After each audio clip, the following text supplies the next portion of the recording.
very vulnerable because nobody thought they were being attacked, and the likelihood of an accident at a spent fuel pool is very, very minimal.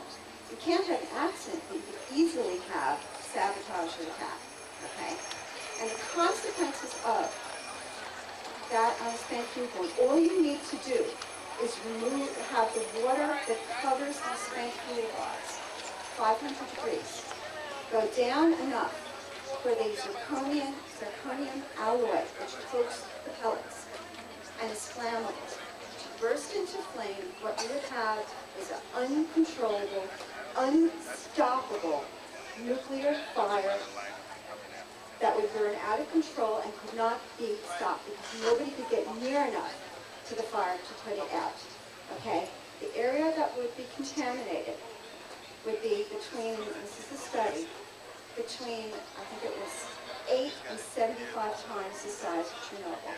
Chernobyl, you have a permanent dead zone of 100 miles, square miles, that cannot be inhabited again for 600 years. Okay, that includes all of New York City as a required that. What about all this proposed, they do take stuff out of here in concrete blocks. And I understand they propose to bury it in some Native American holy ground, someplace out west, and there's nobody saying anything about it. Well, actually the entire state of Nevada is. You can't get elected in Nevada, Republican, Democrat, right to life, Green Party, for any office, dog catcher. I mean, like we here, Mountain, which is a repository. We here, like white liberals, we could not get them to join us in our struggle against these police carding plates. Yet, they would take PCBs out of here in Kroger and ship them on black farmland in Mississippi and Alabama and pollute our African people's land. But nobody up here would say anything. They were just happy to get it out of Kroger. So what I'm saying is, if we're going to be active around, where they're going to store this nuclear stuff, we got to talk about what they're doing. Not only to the land, but this is like coming into my graveyard, my black burial graveyard. Absolutely. Not only that, what people don't realize is even if Yucca Mountain goes forward and the project right now is being made, it's cost the American taxpayer hundreds of billions of dollars from start to finish. But even if it goes forward, and you get all the nuclear fuel that's been stored there now, by the time it's going to be 30 years of transportation, 30 years of mobile Chernobyls, terrorist targets on buses, on barges, on trains, not buses, trucks, going on the nation's major highways to major cities. In fact, Chicago is one of the most vulnerable cities left. Going there. And by the time it's full, you're going to have as much nuclear fuel built up in the plants again, because they're going to keep pumping this stuff out. So what people don't realize is they think, oh, get rid of all the fuel and then the problem's done. No, we go back to square one, and it's worse because you don't even have plan B. There's no plan for what to do with the spent fuel of these reactors if they continue to operate. And just one point on what you raised with racial justice. Another thing most people aren't aware of with nuclear power is one of the most polluting forms of energy around. Not only with the fact that you have the spent fuel, which is the fuel that's used up by the reactor, that's highly radioactive, 20,000 years. Okay, 20,000 years. Okay, if you think of Jesus Christ being around 2,000 years ago, it gives you a little perspective on the amount of time we're talking about. Okay. On the other end of the cycle, when the mining of uranium that's used to get uranium usable by nuclear power industry is done almost exclusively in American Indian areas. Okay. These miners are dying by the hundreds of a horrible disease caused by what they call the yellow cake uranium. Not only that, the processing of uranium for fuel is highly, highly polluting.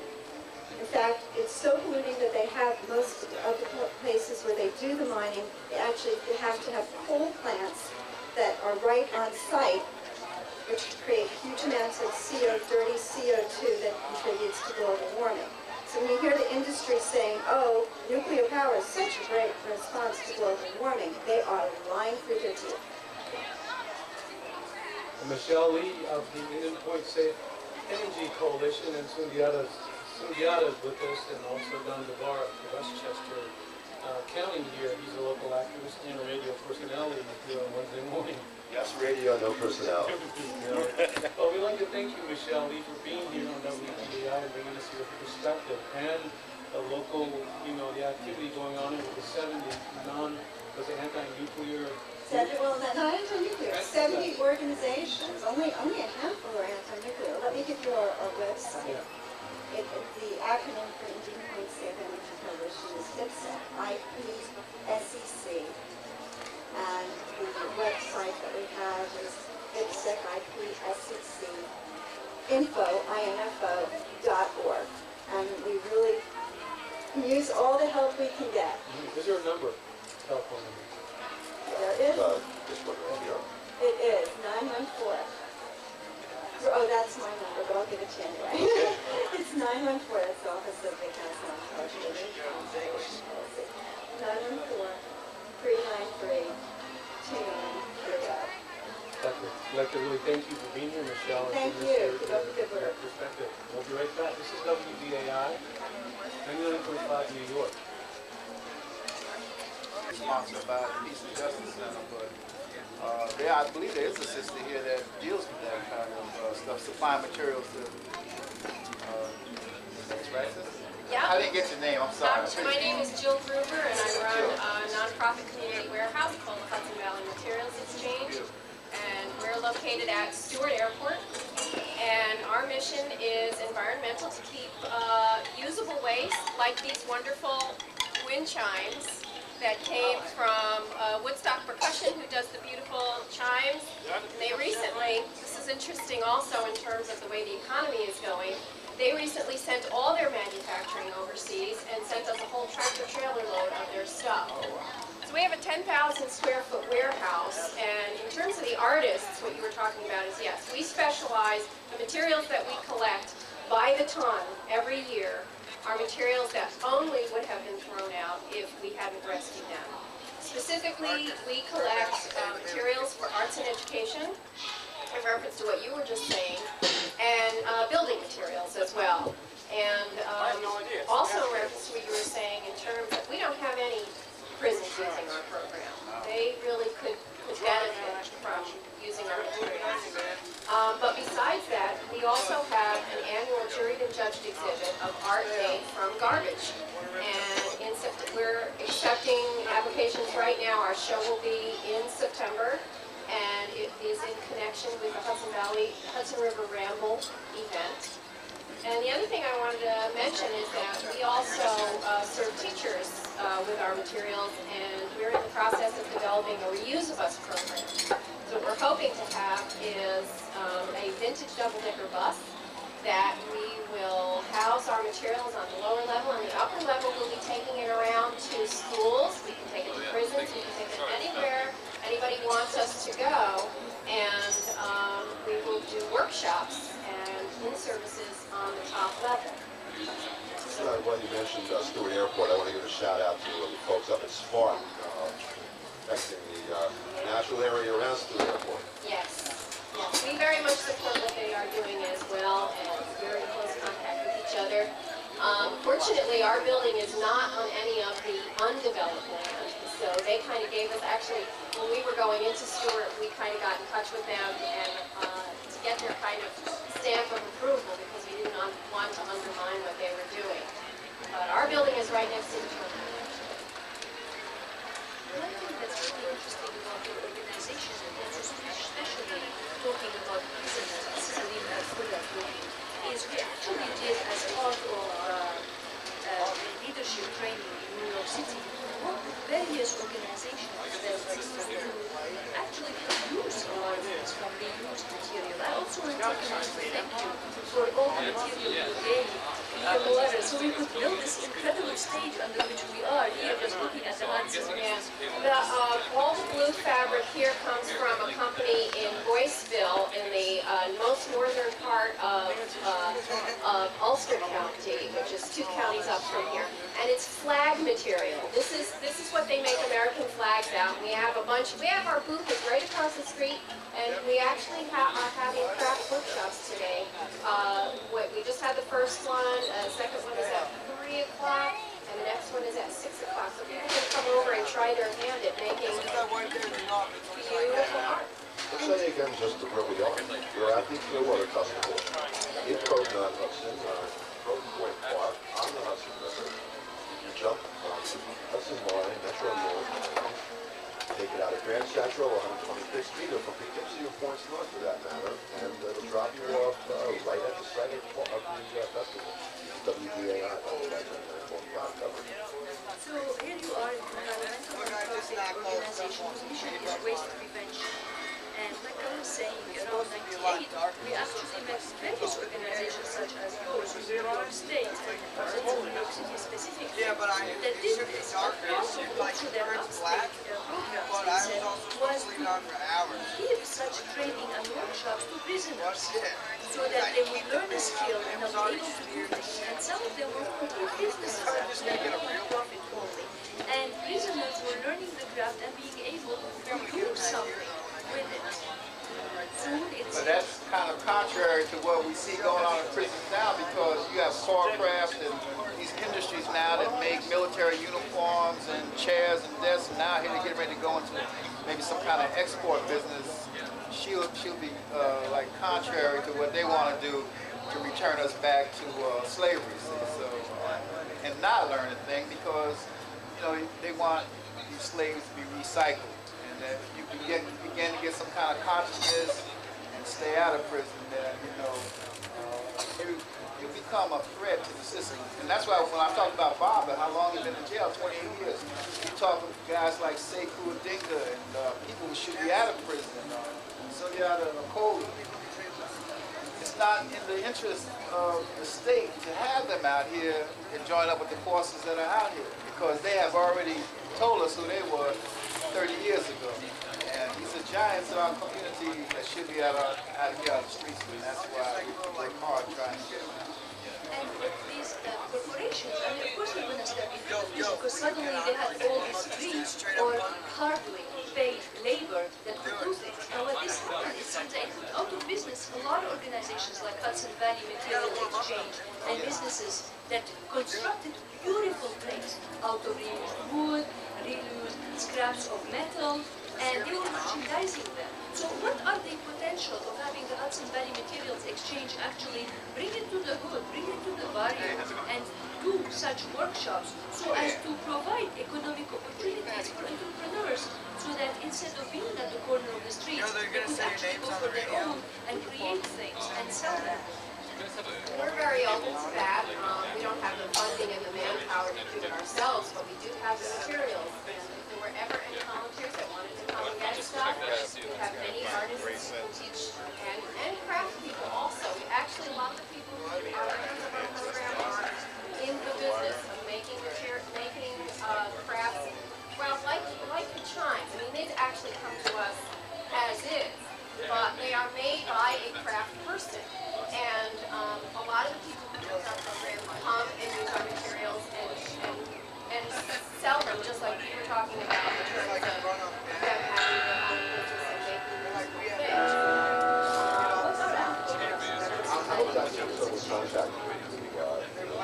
We have a website, hbmaterialsexchange.com.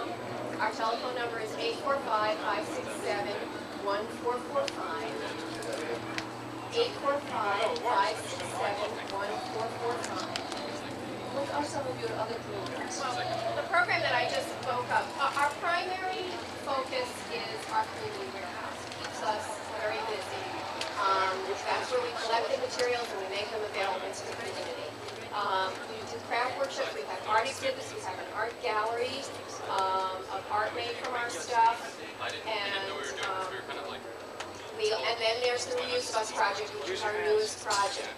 We're in the process of getting it funded. It's partially funded by the New York State Department of Environmental Conservation.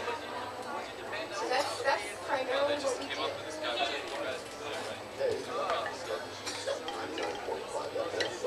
We're at right now electorally in this 2004 election year. What do you think the country or voters need to do when we think of November, and why? My name is Peter Chitty. I'm from Vietnam Veterans Against the War, and one of the reasons why this election is something that we've had to think a lot about. John Kerry, the likely Democratic nominee, used to be a member of VVAW. The VVAW position on the presidential election is that it's very important for the people of this country and also to demonstrate to the people of the entire world that we repudiate George W. Bush and his policies. And so we're urging everybody to get out and vote early, vote often, and vote for anybody but Bush. And who are some of those votes? Well, I agree that it was very important to get involved in this election. It's also important to think about where you are in what state, for example. Take New York State. New York State, we already know it's a foregone conclusion what presidential candidate is going to win in New York. As a matter of fact, that since 1960, in every presidential election that wasn't an absolute landslide, with more than 90% of the electoral college going to Republicans, in every other election, New York State voted for the Democratic candidate. So we know already, it's a foregone conclusion, that Kerry's going to win in New York. So your vote in New York needs to count. And to really make it count, you need to vote for a candidate who reflects your views. And one of the things that's very sad is that neither the Democrat nor the Republican candidate reflects the views of most of the thinking progressive people in New York State. And then we need another choice. We have Ralph Nader, who's running as an independent. We have David Cobb, who's running as one of the candidates for the Green Party. And in New York State, it's important to really think about who you're going to vote for and to pick your candidate carefully. Maybe a lot of people don't understand how the presidential election process works and how it differs from just about any other electoral process in the country. Maybe one of you guys want to take a crack at explaining electoral college or the mechanics of that? Well, to be very clear, if New York State were to vote 99% for one candidate, or if they vote 51% for one candidate, it doesn't make any difference towards that candidate's ability to win the election, because in either situation, all of the state's electoral college votes are going to go towards that candidate who gets the majority. And after the 2000 election, perhaps it shouldn't be necessary to explain, but it is an anachronistic and somewhat complex process. People go to vote in a presidential election, and they pull a lever with the name of a candidate, but they're not in fact voting for that candidate, are they? No, indeed, they're actually voting for their representatives in the electoral college. And the electoral college is the place where we vote for the president takes place. Which is one reason why in many presidential elections you may have a very slim majority of people choosing one candidate, but still there being a landslide in the electoral college. That's it. In one state by a small margin, but there are many electoral votes there. You have large electoral votes, large electoral votes. Exactly. So, Kerry was a member of the organization, and he seems to have gone through a transformation over time from a very outspoken opponent of one war to one take the position now that while we're here in Iraq, we have to tough it out and perhaps send more troops in. I'm wondering what your thoughts are about Kerry's whole position on the war. Well, I disagree with it pretty much from beginning to end. I don't think we should have been there, and I think the only way to deal with it now is to get out as soon as possible. I understand, I think, why Kerry is doing what he's doing. He wants to be president. And the people that knew him back in the day, in BBA then, you always recognized that about him, that he wanted to be president. And probably most people that become president always wanted to be president. That's how you get to be president. Decide at an age and do nothing but work for that goal. So he wants to be president. I don't care whether he's president or not. I want the U.S. to get out of Iraq.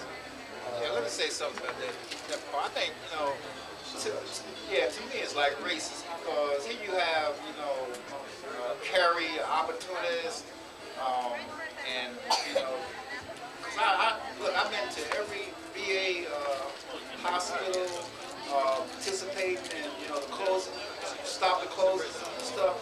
The way they refer to Iraqis as towel heads, rag heads, like calling me, a nigga, stuff like that. So Kerry, he wants what? 40,000 more troops to do what?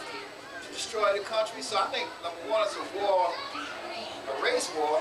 People are saying it, war against Islam, and nobody's talking about the 50% of black men unemployed in New York City, 47% of black men unemployed in Westchester County, closing down in this hospital here where if these brothers come back with post-traumatic syndrome from the war, they can't get no help. They got to go to Castle Point where it's hard traversing here because it's mostly, a white community. And I know veterans that get stopped just walking back and forth to a grocery store. Now you got to go to Castle Point. Now they talking about closing down 23rd Street. So these people like Curry, they got the pulse of this white racist state we call America, 3 Ks. And I think this is what they're operating from, because his perspective is no different than Bush. Well, I think there's some differences between Kerry and Bush, but they're not very different on the matter of the war. They do differ on the question of the funding for the Veterans Administration. But one more point on that, brother. I want to interrupt. Go on. I went to Kingsbridge. I went to Montrose VA Hospital. Not one time did they present a black veteran to stand up and talk about the experiences they went through and why they were for not closing the hospitals. We even had white World War II veterans come in and support Bush. And the thing is, you got black veterans groups like in Brooklyn, Joe Mashariki, people like that. They weren't even invited. And it's like we never fought in a war. It's like when you look at Iraq, you look at what's going on with the whole veteran celebration and stuff like that. It's like we don't even exist. Yet, we took a lot of casualties in Vietnam. We're taking a lot of casualties in Iraq. We suffer from all that stuff that we come back here with, and then can't get hired because, when you come back, you've been in war. Who wants to hire you? Because now you stand up. You are a veteran, and they want docile blacks. I know you have a hard time getting hired, brother, because this whole thing is it's like genocide against not only the people in Iraq, but us here. Because they're phasing us out. I just want to say, in terms of perspective, one perspective that both of you gentlemen, Sadiq and Ben, share with Kerry and not with Bush is that you are veterans. George Bush evaded his service from all reports, and he hasn't really given a very forceful denial of the most, the strongest. What I'm saying, there are veterans and there are veterans. There are veterans that are trying to show how this whole thing comes together with the multinational corporations who are killing people in Iraq, the same people that are killing us, Africans here in America, and, using white people and people that don't understand to institute these policies of capitalism and imperialism. And so these people, like I said, black veterans were not present at any of these hearings. The only black veterans that were brought to these hearings were black veterans that worked at veterans hospitals and took advantage of some of the programs. So we do have here a few students from Kennedy High School, and maybe you have some things you'd like to say about this also. Your name first. Yes. My name is Marcus Edwig. I actually live up in Poland, New York, and I go to Kennedy.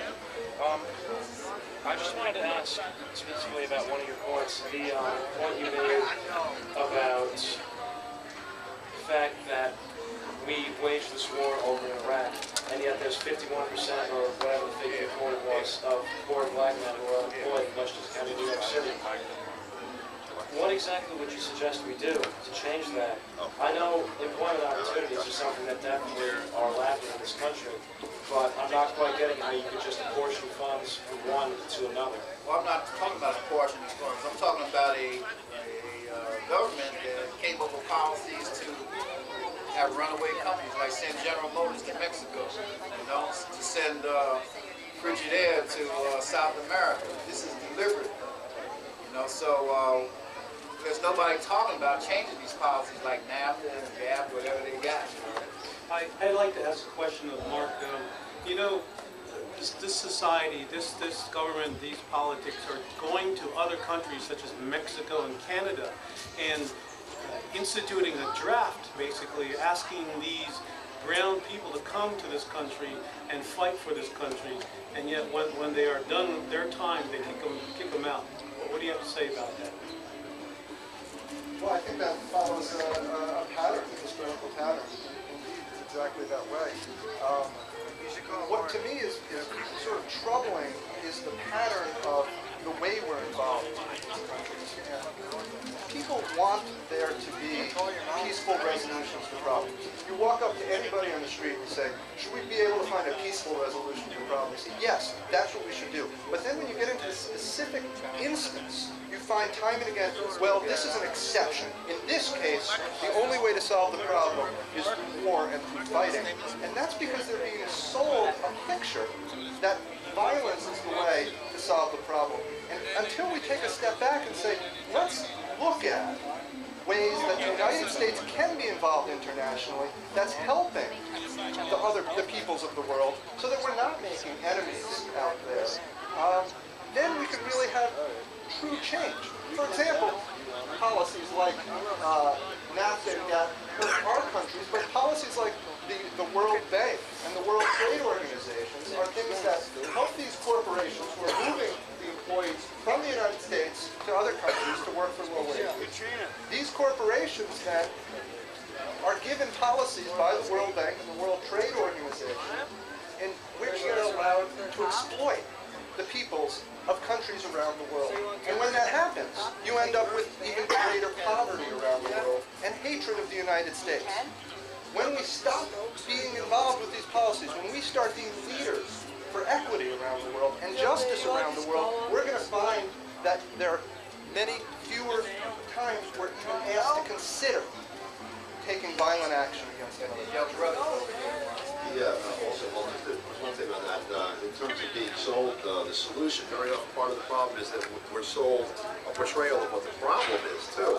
You know, if you're going to solve a problem, first you have to start with, you know, clearly identifying what the nature of it is, or what the thing itself is, and then what its nature is. And the media, you know, poses, and you have the government posing with the media presenting problems like there are weapons of mass destruction in Iraq, and that is the problem. Unfortunately, it's not the truth or the reality, but a solution to that problem is crafted, and that solution is sold along with, you know, hypothetical problems.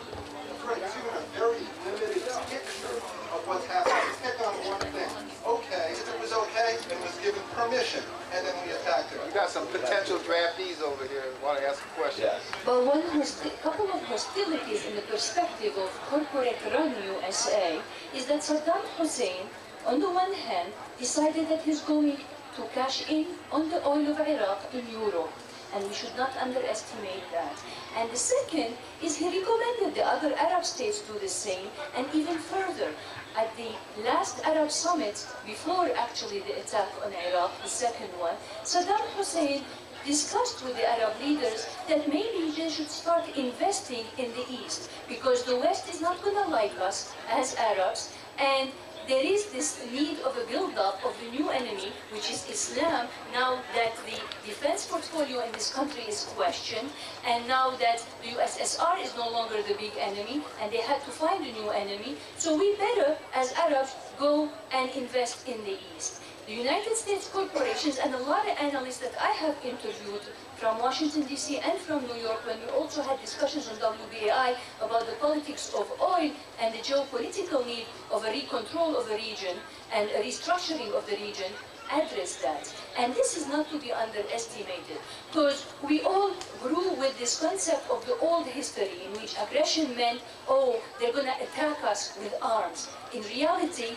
whatever touches the profit of the leaders of this country, and let's not be fooled by a second thinking it is the people in DC, in reality it's the multinational corporations, is considered hostile, and that's what takes people to war in this country. Right, the economic attack that Saddam Hussein made was nationalizing the oil fields in Iraq. He took the oil fields out of the hands of the corporations and put it into the hands of Iraq, the government, and the people. And that's his crime, and it was an economic attack. I think you make a very good point. Got some drafties over here. Yes, I'd like to get those. What do you think about next year, the possibility of a draft happening? You were in that age group. Well, I can't deny there's exactly much to look forward to, but I believe that for the most part, if my country asks me to serve them, I don't have much of a choice about it. I might as well try and make the best of it. But as for the issue with Saddam Hussein, I'm not going to try and make any pretenses to knowing or being half as informed as this man over here.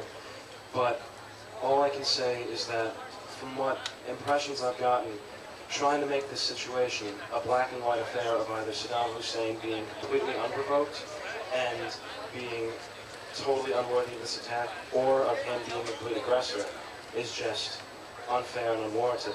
And the fact that this is someone who, you mentioned the sanctions that he asked us for, but there were also the sanctions, the 17 that we made against him to remove the weapons of mass destruction that we did know he had from surveillance. And the fact that he denied and refused them and didn't allow our weapons inspectors in there on many counts suggests not exactly the best trust record that we might have had with him. And not only that, the fact that we immediately assumed that there were no weapons of mass destruction because we didn't find them. They could have easily been moved to Syria. And not only that, this is a man who had just expressed a fundamental hate for the United States and our way of life. It may very well be because of NAFTA, because of the outsourcing, because of the exploitation of free labor, because it's cheaper over there to do the dirty work and the simple work for people who can. But the issue is this is someone who has been able to be linked to terrorist groups, such as that one, I forgot what their name was, who murdered the Jewish man on the Greek cruise liner. I don't know the details of it, but I do remember. But Saddam Hussein is a bad guy. Nobody's trying to paint him as a good guy. The question is, what do we do about bad guys? And is our role to take military action against people who are bad guys? Well, Saddam Hussein was our bad guy. He worked for us. Sure, he had weapons of mass destruction. We sold it to him. They were made in Virginia. So Saddam Hussein was a bad guy in many ways. There are many bad leaders around the world. I might say that George Bush is a bad leader, a bad guy, who's initiated wars and done horrible, terrible things. What do you do when you have bad guys? Does that mean you start wars against those countries? I think that's the wrong model to be looking at altogether. And I think that the other point that was raised a few moments ago is that attacks need to be looked at more broadly. The United States is involved in starting wars all the time, and it doesn't have to do with troops, it has to do with money. The United States starts war with country after country by making economic attacks by international organizations like the World Trade Organization and the World Bank, and those attacks can be even more deadly than an attack where real soldiers are involved. We would like to bring Democrat Julia Ortiz, who's been listening carefully and patiently to what discussions about here. Julia, would you like to say a few words? You've been listening. What do you think about what Don Bacon has been saying or potential draft fees? Well, I think the draft is actually a really good idea because right now the military is comprised primarily of Republican minorities, from my understanding at least, and I think it would do a lot if the war was not so much an issue of certain people's sons being sent off, but everyone's son being sent off, both in a class and racial sort of thing. And are you at that age where you could be drafted next year? Yeah, I just graduated from college. And would you go if you were drafted? I think it's important. I have benefited from this wonderful country for my whole life, and I think if we are still in war, it is the fault of my generation for not acting more against it and not being involved in politics. We have the lowest voting rate in any age group, and it seems like that would be a lot towards mobilizing mass peace in the world. Isn't part of doing your part, if you were to be drafted, not going to the war? I mean, I understand the idea that you want to have people participating and forced to be absolutely involved. And if you get drafted, that can wake a lot of people up. But it doesn't wake them up and help if then they go off and fight the war. It only wakes them up and helps if they say, I'm not going. I'm going to burn my draft card. Lock me away. Do your time, but don't do your time in the military fighting a war. Do your time in a prison telling people that I will not go to war, I will not fight for an unjust cause. I don't know how much that exit strategy works, and hi, I'm Dan Moon. Also, my name is Dan Moon. I'm from Kennedy High School. In regards to the draft and patriotism, well, if you love America, you love free speech, you love all the rights that our ancestors, it's maybe not even our ancestors, but it's your country, and you're entitled to the rights of the Constitution, and you should be able to resist, what the government policy is if you disagree with it, and if you see that your government is doing things that you feel or facts have proven are unjust, you should be able to not have to cooperate if you're drafted. It's just as patriotic as fighting for a just war. If the war is unjust, you have a moral obligation not to cooperate. That's how I feel patriotism is also manifested with resistance. We're speaking about the patriotism. What do you think about the Patriot Act, and how much do you know as a high school student of that Patriot Act, and how it affects your ability to have rights or not in the United States?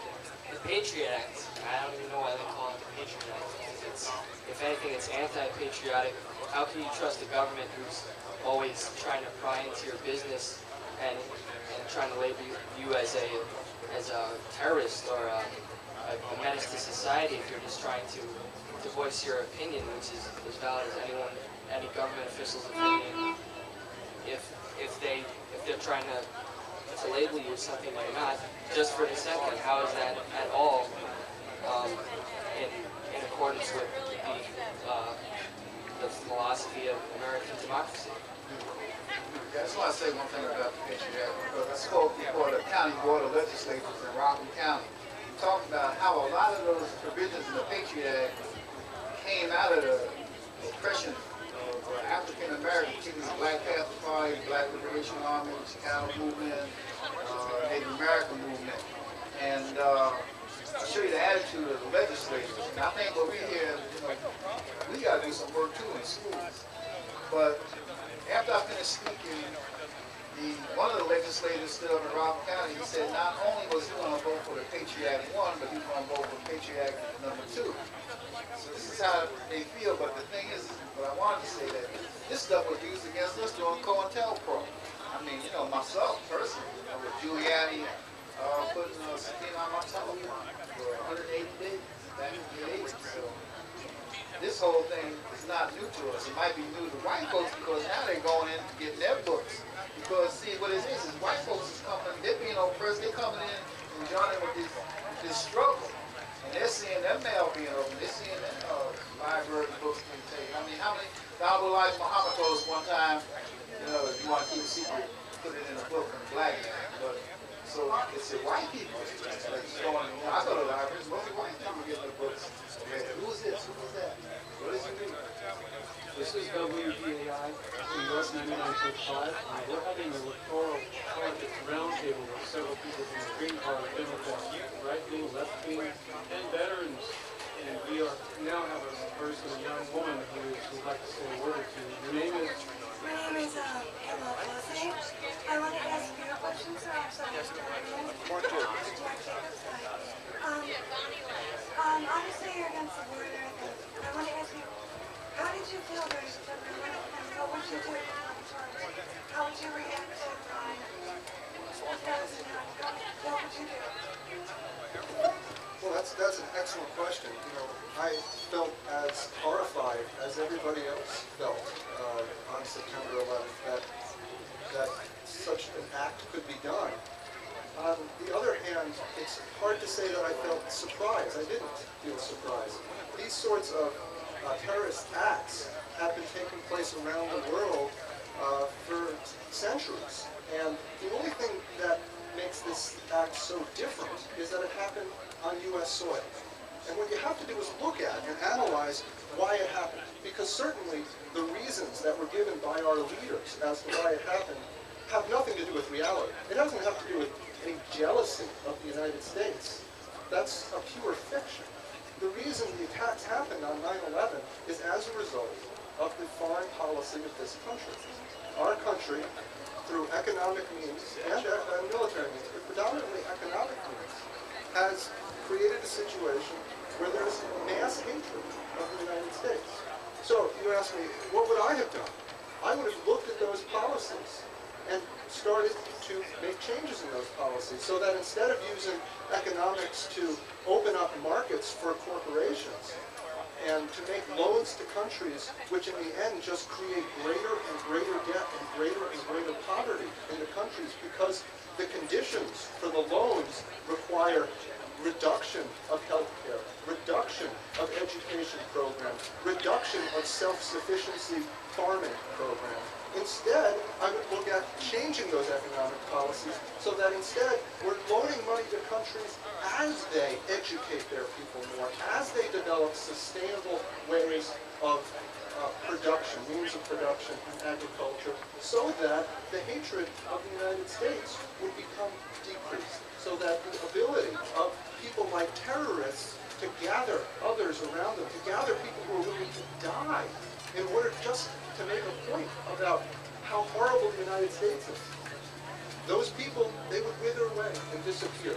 If our policies became just international, if they were truly just, then there would be no power of the terrorists to do this because the terrorists would disappear.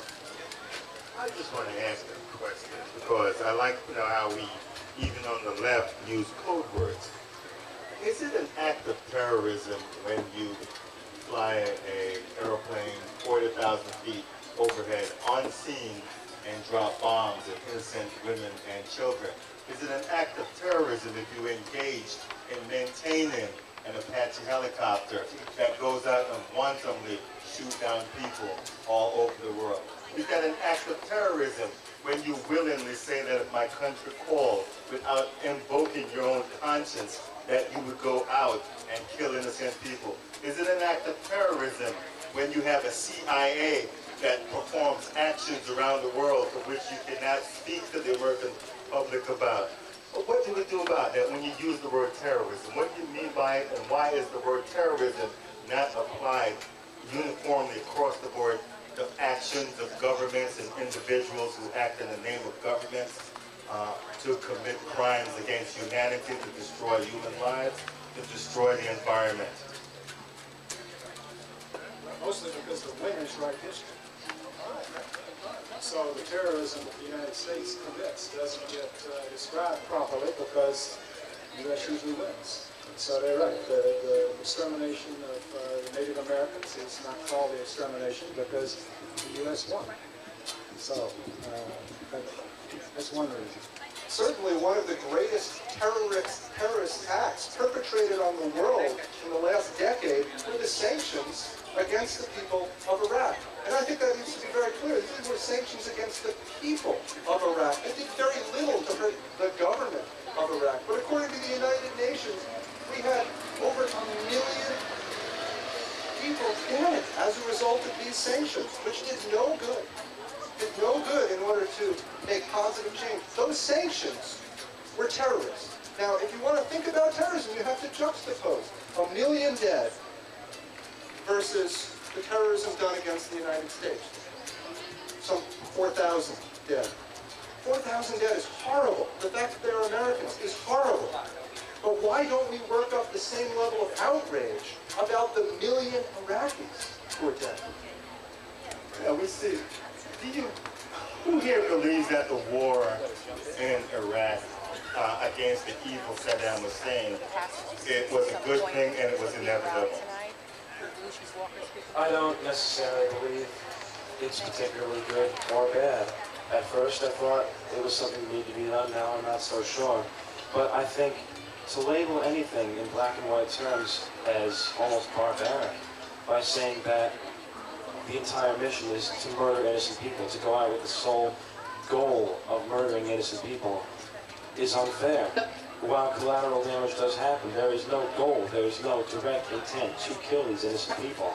And the mission is as such to murder and take out the power of Saddam Hussein and his supporters.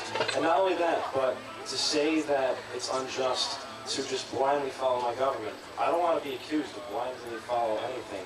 What I will do is do my service because I feel I owe it to the government, which has kept me living in a decent standard of living, and which has allowed my parents, because I still live with them, to work hard. My dad is a teacher at the CUNY, Brooklyn College. My mother is a magazine editor. And my dad freelanced as a musician for 27 years and worked his way up to where he is. And I believe that it's the American system of capitalism and of people being able to work with an idea and the talent they have to get to where they want to be. I'm fully grateful to the country for that. I think I owe them that, at the very least, to give them my service, even if I may not believe in it. And if I feel it's strictly unjust, then I will protest. But I am not blindly following my government. What's a free fire zone, brother? Free fire zone is a zone in the combat zone where anything that moves is declared by definition to be an enemy, and therefore you should kill it. And the free fire zone, most of Vietnam at one time or another was a free fire zone, except for U.S. bases in some of the cities. I think that there's a couple of problems here. One is that terrorism is, if you call everything terrorism, then you lose the means of focusing on individual distinctive aspects of acts like the bombing of the World Trade Center. And so that's one thing. But the other thing I think is this. I understand, when I was 18 in 1965 and got a draft notice, I thought the same way. I thought that I should serve my country. And a lot of people did. I joined the Navy. I went to Vietnam. I went to Vietnam twice. I was so convinced that I owed a duty to my country. And yet, the war that I was fighting was an unjust war. The people that I was killing were living in their own country, defending themselves against an invader, a foreign occupation force. That was me. That is to say, they were right, and if they were right, I must be wrong. And then that war did something to me, and I think being in a war does something to you. We were hearing about something that some of the experiences of African American veterans coming back from the war. Being in a war does something to you. It's not that you come out of it without being changed. And you get changed sometimes in some ways that you might not like. You get changed in ways that make it impossible for people to live with you, for example. You get changed in ways that make it impossible for you to get and keep a job, for example. It changes you sometimes in ways that makes it impossible for you to get up and face a day without medicating yourself with some kind of intoxicant. That's not a good life. And yet, if you did it because you thought you owed it to your country, you kind of made a mistake. Brother Sadiq, I want to ask you, why, and looking back and reflecting, if you had it to do over again, would you have gone in the military? Knowing what I know now, no, but I mean, I was drafted and then the fortunate thing that happened to me, I went to Chicago and heard about the Honorable Elijah Muhammad, the Nation of Islam. That's what saved me. When I got back to Fort Campbell, Kentucky, man, you couldn't tell me that the white man wasn't a devil. So as soon as I could get out of the military, I went straight to 116th Street, joined the Nation of Islam. Because I thought we were going to have an army there to fight for liberation. We just fight each other at that time. I see there's some young ladies at the table, and please feel free to jump in, because I often ask myself the question, and if I would send my child over someplace to killed and be killed. And my answer always comes back, hell no. And I told my kids that if the draft man ever comes up to you and say you're going to go, you're going to say, yes, sir, I want to sign up. I want to learn how to fight. I want to learn how to fight your airplanes and your helicopters because I got a nation to defend and a score to settle. I have a friend who did that, by the way, and they said, next candidate, they didn't take him. You know, and there are ways to work and serve your country, to live for your country, to build a better world than it is to go out and destroy other people. You know, there were ways, I believe, to bring Saddam Hussein to heel, because as you've heard before, and you may not believe it, that he was a puppet of the United States, that he well, I won't say he outlived his usefulness, because if he really had outlived his usefulness, they would have killed him, as they have done so many other people. But, you know, I feel it was important for them to keep him alive, to preserve him, and so he is preserved, and he's there, and he probably will, again, serve his master quite well in another occasion. But the women, now women have gained some modicum of equality in the United States, and now you can join the army and you can go and fight. You probably will have children. Have you thought about sending those children off to war and what you would say to them, either for going to war or not going to war? I'm just at the... That microphone is not plugged into the board, so try this. I'm just at the age where if they pass the draft, I would probably be drafted. And I don't think that limits the #1 right we have in America, which is the right of choice. And I think if you want to go into the army and you have your reasons and you believe you're fighting for your country, then that's amazing and power to you. But I want the choice to say, I love this country, but I don't love what it's doing. And I'm not going to fight a war that I don't believe is right. And to have a draft is not breeding patriotism, it's breeding ignorance. And I think there's a big difference, and it's a fine line between them. Well, what would you do when Al-Qaeda comes ashore in their Navy and the Army and the Air Force, and they're right on the banks of the Hudson River, and they're standing there? What are you going to do? What are you going to say to them? Personally, myself, I don't think I'd be very much used to the Army as a fighter, but I could help my family. That's what America is. It's a group of families uniting to be one nation, and I'll help my family and my nation as much as I can when I believe it's a just war, and when I believe that I have a proper right to defend, not to hurt. Errol, I wanted to take a second to actually put the question out, and particularly to the ones in the round table that consider themselves, their party or their organization's politics to be progressive. They sit around and they talk about, oh, you know, people hate us, and they try to excuse why people hate. I want to put to them a question about, take a minute to think, and actually even to the other people around the table, take a second to think that maybe it has nothing to do with emotions. Maybe as opposed to reacting and suddenly waking up one day and like wanting to hurt this country. Some people have said that maybe it's a strategic warfare in a modern world in which we have an empire, and an empire that's trying to expand and make everybody its subject.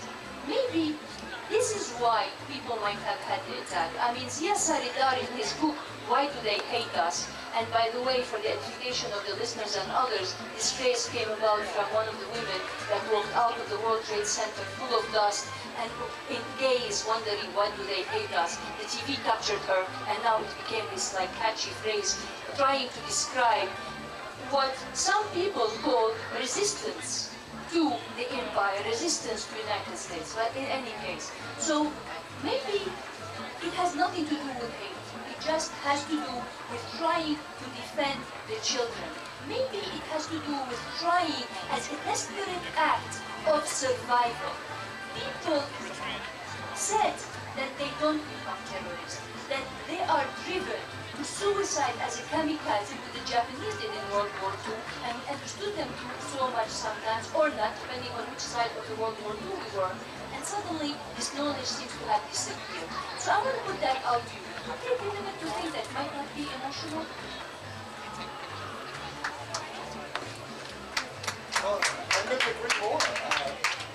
People, certainly the terrorists, hate many of us in the United States, but that hate isn't based on emotion. That hate comes from seeing the death and destruction caused by both our economic policies and our military policies. When they see their children dying, when they see their community unable to survive, when they see finally something that they're doing working and the United States policy changing it and making greater poverty and more people dying in their countries, that's what causes people to become terrorists and kamikazes against the United States.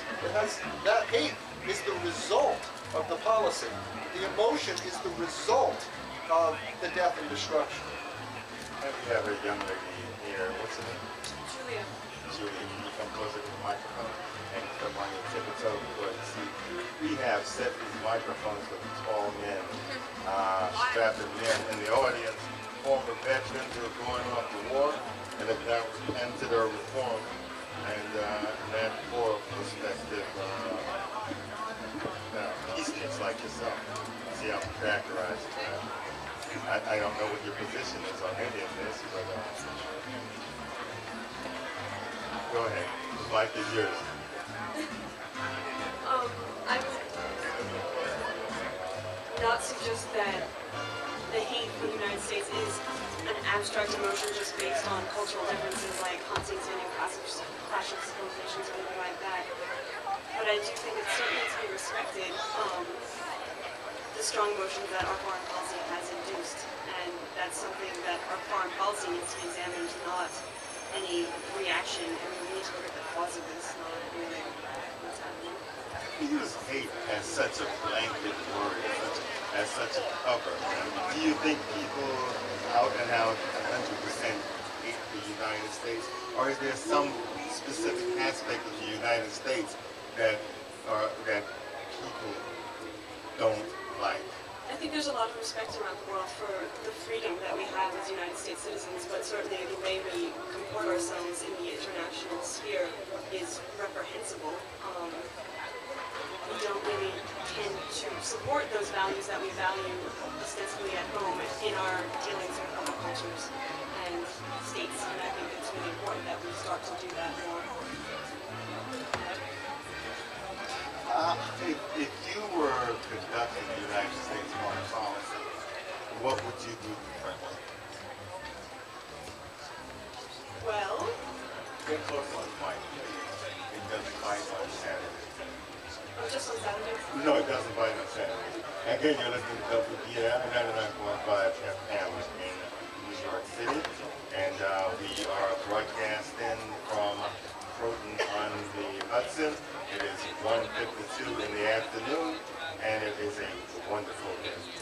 I think we need to drastically reduce our military presence because in a lot of places that's all that's seen of the United States. And I don't think domestically we realize exactly how far spread our military presence is currently.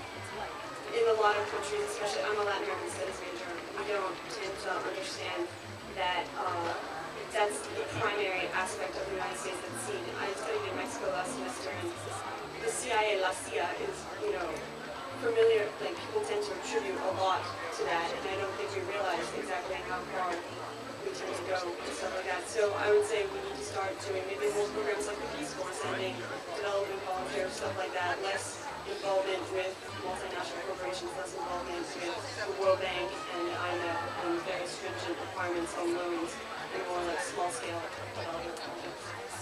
How does it make you feel to hear that the United States, after spending billions and billions and trillions of dollars on defense on September 11, 2001, was still prepared to defend the United States? Well, it's not very surprising. We can't even account for most of it. It's blacked off. I don't know how to say it, but it's not accounted for whatsoever. So, I mean, it's a shame how much we spend on defense. It's, in my opinion, misspent money. Were you at all shocked or surprised by it? Well, I had an emotional reaction. I'm from DC and my parents work in the city, so I was very worried for them, obviously. But no, not to say that we had it coming, but in a lot of ways we did, and not to say that anyone deserves to suffer for our foreign policy, but it seems a lot to be a logical extension of what we have been doing around the world for decades. Have you heard or do you feel that if an attack was to come today or tomorrow, that the government would perform any better than they did? Absolutely not. Absolutely not. There's no question of that. Like, DC has been on what, orange alert, red alert, on and off, for months now. Nothing really changes. The security doesn't really change. It's impossible to fight a guerrilla war. It's been proven in country after country. If you have a small motivated force, you can cut them back, but they're going to grow farther and perform more actions. Is it capable to talk to these people, or the United States just got to go out and wipe them out like they did the overseas people? No, I don't think. Or at least try. I don't think you. Well, you could try all you want, but you're not going to be able to do it much like in Vietnam and many guerrilla actions in Central America. You can't wipe out people who are fighting, living for their lives in a lot of ways in their culture. I think it just keeps coming back to a matter of changing the United States foreign policy in a lot of aspects. Any idea how come the United States have so many enemies? I mean, it's overwhelming. Surrounded by a hostile world that outposts all over the globe. Maybe even in Antarctica. The Antarcticans maybe coming together some of these days. I would say that's because currently our actions do not necessarily reflect the views of most of our citizens. Most people don't vote, most people are not involved. 70% of people still think Saddam Hussein is linked to Al-Qaeda in a direct, tangible way. I think that really needs to change, probably through a better press and people reading it. I mean, even the New York Times right now is retracting and apologizing for not investigating further into the weapons of mass destruction of Iraq, which are currently embroiled in. So I think we need more education and more citizen participation before we're really going to be able to change what we're doing in the world. Who's in this prison? Go ahead. You can judge a country by who's in this prison. When you said if Al-Qaeda pulled up on the Hudson River with some ships and stuff, the biggest percent of black men unemployed, and they're shooting off people like they're doing in free fire zones in Vietnam. You might have some people who might get fentanyl on the other side. Oh, you do what they'll do what they did in Vietnam. Line you all up and make you cannon fire. You see, I was smart. I didn't go.